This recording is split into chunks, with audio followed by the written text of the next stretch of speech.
Olá, maternal, tudo bem? Mais uma vez eu venho aqui para contar uma história para vocês e depois passar a nossa atividade do dia, tá certo? Ontem eu falei sobre a história da lenda da fogueira de São João. E hoje eu vou resumir um pouquinho essa história e fazer um novo reconto para vocês, tá certo? Então, aguarda um pouquinho, tá?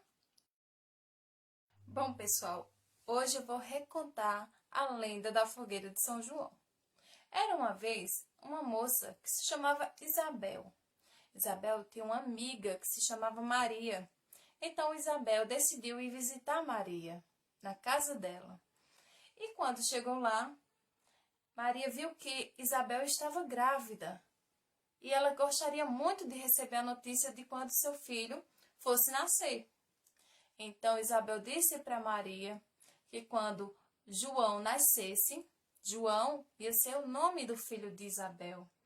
Então, ela falou que quando João nascesse, ia pedir para o seu esposo fazer uma fogueira bem grande.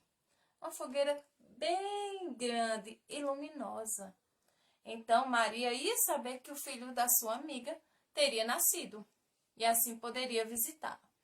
O nome da criança, de Isabel, iria se chamar João Batista.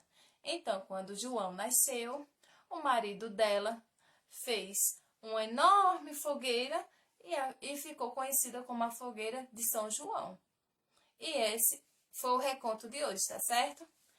Então, pessoal, gostaram da história? Se gostaram, ó, beleza. A tia vai fazer um novo reconto amanhã, tá certo?